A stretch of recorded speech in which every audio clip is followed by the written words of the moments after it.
Graça e paz, eu sou o Manuel Costa, estamos aqui em mais um momento de fé. Venho trazer uma mensagem de Deus para a sua vida que está em Gênesis 37, versículo 23, que diz assim: E aconteceu que, chegando a José, a seus irmãos, tiraram a José a túnica de várias cores que trazia, e tomaram-no e lançaram-no na cova. Porém a cova estava vazia, não havia água nela. Amém, meus irmãos? A túnica não era uma honra, porque a passagem da vida de José é linda, né? Se nós olharmos o sofrimento, as dores que ele teve, e o final do contexto é maravilhoso, mas sempre que olhamos para ela, vemos como Deus cuida de quem foi rejeitado, como Deus não esquece aqueles que Ele ama, aqueles que têm um propósito, um chamado, e mesmo que você não tenha um propósito, um chamado como o de José, Deus sempre tem algo para a sua vida. Se você está nos caminhos de Deus, o principal já foi acertado, que é a salvação. Sabe, a salvação, tanta gente procura as coisas que não fazem tanto sentido, porque o principal é a salvação. Mas se a gente olhar mais fundo, na história de José, existe uma história linda de restauração familiar, uma quebra de julgos que atravessou gerações. Ismael nasce, é amado pelo pai, tem proximidade com Abraão, então nasce Isaque, o filho da promessa. Abraão sofre pela separação, mas teve que escolher. Não estou dizendo que Deus fez algo errado, mas quem foi rejeitado também sente dor. Né? Quem passa por rejeição sabe o que eu estou falando. É melhor estar longe do que viver em um lugar onde você vê o brilho no olhar de quem te amava sendo direcionado para outro, porque isso traz divisão, principalmente nas questões familiares. Na geração seguinte acontece de novo, Isaac ama Esaú, Rebeca ama Jacó, e todos sabem o que vem depois, vem engano, mágoa, vem fuga, divisão. Jacó não ficou de fora, ele faz a mesma coisa com José, percebe? Uma escolha que causou contenda na família. Na geração seguinte, algo mais doloroso com várias camadas de dor. Na atual, a violência chega tanto que beira a morte. Então nós temos que ter cuidado, tem que ter discernimento familiar para lidar com filhos, para lidar com os nossos parentes. Nós sempre dizemos que a túnica de José era o símbolo da honra, mas olhando para a história inteira, nós vemos que é diferente. Aquela túnica talvez fosse o símbolo da divisão, porque Jacó entregou para José aquela túnica, e isso causou uma inveja tremenda nos irmãos. Toda vez que os irmãos olhavam para José, viam a túnica que o pai dera para ele. A túnica dizia aquilo que ninguém falava, ela dizia: ele é o favorito. E isso dói, eram muitos irmãos. Dói porque você deixa de se sentir amado e começa a se sentir apenas tolerado dentro da sua própria casa. Eu conheço famílias que vivem isso e não tem constrangimento nenhum de viver dessa forma. E assim, nada do que você faz vai estar bom, nada está à altura, como se você fosse o problema.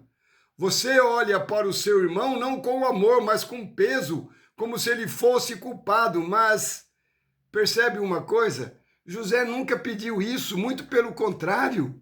Ele não queria tomar posse daquela túnica, ele queria que fosse até para outro irmão, mas aquilo foi imposto a ele. Enquanto José tentava amar os irmãos, eles enxergavam nele a própria ferida, e a raiva foi crescendo até o ponto de pensarem em matá-lo. Hoje em dia as coisas não são diferentes, sabe? Principalmente nas questões de herança. Tem dado muito problema familiar. Eu tenho visto irmãos matar irmãos, pais morrerem, mandarem matar filhos, tudo por causa de herança. Mas na história de José existe um detalhe bonito. Rúben também estava machucado, mas ele não desejava fazer mal ao irmão. Mesmo com ciúmes e dor, ainda teve compaixão. Às vezes, mesmo feridos, ainda há amor, mesmo não sabendo se expressar, porque uma coisa que está difícil hoje em dia é o diálogo. A palavra diz que então eles arrancaram a túnica, rasgam e o pagam em um buraco.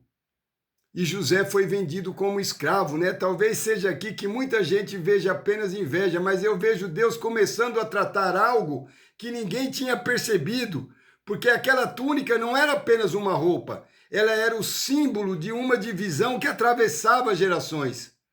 Anos depois, quando os irmãos descem ao Egito, José os reconhece e chora. Existe dor naquele choro, dor de quem foi deixado para trás. Mas do outro lado também existia dor, os irmãos carregavam o peso do que fizeram, um arrependimento silencioso, uma mentira sendo carregada por tantos anos. Então Deus prepara tudo e coloca todos eles diante da mesma escolha novamente.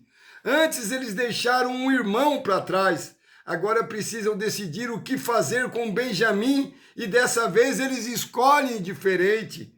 Porque eles já sabiam o que eles tinham feito, teve consciência. Essa é a diferença de quem anda nos caminhos do Senhor. No caso de Benjamim, eles ofereceram a própria vida, eles não querem que aquela dor entre na família novamente. É aí que a gente percebe que Deus não estava apenas levantando José, Deus estava restaurando uma família. Então José se revela aos irmãos e há choro dos dois lados. Não é apenas alegria, é mágoa guardada durante anos, arrependimento, saudade, alívio, perdão. Imagina aquele encontro, não foi apenas a exaltação de alguém rejeitado, foi Deus curando uma ferida que vinha atravessando gerações, porque aqueles irmãos nunca tiveram a verdadeira paz. Talvez você seja a pessoa que Deus escolheu para interromper algo que vem acontecendo há muito tempo no seu ambiente familiar. Talvez alguém tenha que parar de devolver dor por dor, parar de devolver rejeição por rejeição, parar de devolver mágoa por mágoa. José poderia ter feito isso, mas ele escolheu diferente e por causa dessa escolha, uma família teve uma nova chance. Por isso que o perdão dói. Porque ele custa alguma coisa. Mas às vezes Deus está usando justamente a sua decisão para gerar vidas em pessoas que você nem conhece ainda. Sabe, é difícil ser cristão nos dias de hoje. É difícil dar a mão para um irmão que a gente não conhece no meio da rua e trazer pular para oferecer um prato de alimento. Mas sabe qual é o problema? Muitas das vezes nós queremos resolver os problemas dos outros, sendo que a nossa casa também está cauterizada com o tempo de dor, de tanto tempo que teve dor, de tanto tempo que teve falta de perdão, de tanto tempo que os irmãos já não se falam mais, filhos já não se falam mais com os pais. Sabe, nós estamos vivendo isso, essa tecnologia veio para destruir completamente os ambientes familiares. Mas nós podemos ainda crer, acreditar que Deus tem propósito, que Deus trabalha nesse sentido, porque o maior valor que Deus dá para nós é a família. A nossa família tem que ser super valorizada. Porque aquilo que termina em você, tem que terminar em você, não continua em quem vem depois de você. Entende ou não? Então José quebrou esse ciclo e você pode fazer isso também. Não importa o problema familiar que você está vivendo, eu sei que você pode, porque Deus te capacita, te instrui, te ajuda, em nome de Jesus. Amém? Paz, saúde e prosperidade. Até a próxima, se o Senhor assim nos permitir. Que o nosso Deus seja sempre louvado. Deixe seu amém nos comentários. Até!